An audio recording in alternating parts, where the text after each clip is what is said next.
पाप का गुरु कौन। एक पंडित जी कई वर्षों तक काशी में शास्त्रों का अध्ययन करने के बाद गांव लौटे। पूरे गांव में शोहरत हुई कि काशी में शिक्षित होकर आए हैं और धर्म से जुड़े किसी भी पहेली को सुलझा सकते हैं। शोहरत सुनकर एक किसान उनके पास आया और उनसे पूछ लिया, पंडित जी आप हमें यह बताइए कि पाप का गुरु कौन है। प्रश्न सुनकर पंडित जी चकरा गए। उन्होंने धर्म व आध्यात्मिक गुरु तो सुने थे, लेकिन पाप का भी गुरु होता है, यह उनकी समझ में ज्ञान के बाहर था। पंडित जी को लगा कि उनका अध्ययन अभी अधूरा रह गया है। वह फिर काशी लौटे, अनेक गुरुओं से मिले, लेकिन उन्हें किसान के सवाल का जवाब नहीं मिला। अचानक एक दिन उनकी मुलाकात एक गायिका वेश्या से हो गई। उसने पंडित जी से परेशानी का कारण पूछा तो उन्होंने अपनी समस्या बता दी।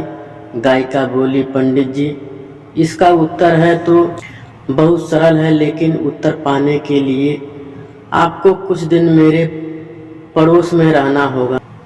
पंडित जी इस ज्ञान के लिए ही तो भटक रहे थे। वह तुरंत तैयार हो गए।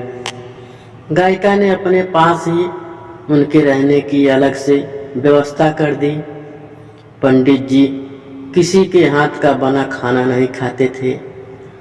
अपने नियम आचार्य और विचार धर्म परंपरा के कट्टर अनुयायी थे। गायिका के घर में रहकर अपने हाथ से खाना बनाते खाते कुछ दिन तो बड़े आराम से बीते, लेकिन सवाल का जवाब अभी नहीं मिला। यह उत्तर की प्रतीक्षा में रहे। एक दिन गायिका बोली, पंडित जी आपको भोजन पकाने में बड़ी तकलीफ होती है। यहाँ देखने वाला तो कोई नहीं है।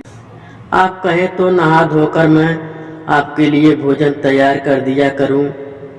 पंडित जी को राजी करने के लिए उसने लालच दिया, यदि आप मुझे इस सेवा का मौका दें तो मैं दक्षिणा में 5 स्वर्ण मुद्राएं भी प्रतिदिन आपको दूंगी। स्वर्ण मुद्रा का नाम सुनकर पंडित जी विचारने लगे। पका पकाया भोजन और साथ में सोने के सिक्के भी, अर्थात दोनों हाथ में लड्डू हैं। पंडित जी ने अपना नियम, व्रत, आचार, विचार, धर्म सब कुछ भूल गए। उन्होंने कहा, तुम्हारी जैसी इच्छा, बस विशेष ध्यान रखना कि मेरे कमरे में आते जाते तुम्हें कोई नहीं देखे।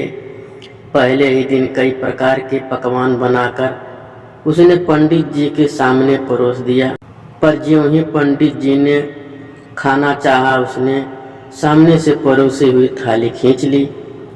इस पर पंडित जी क्रोध हो गए और बोले, यह क्या मजाक है।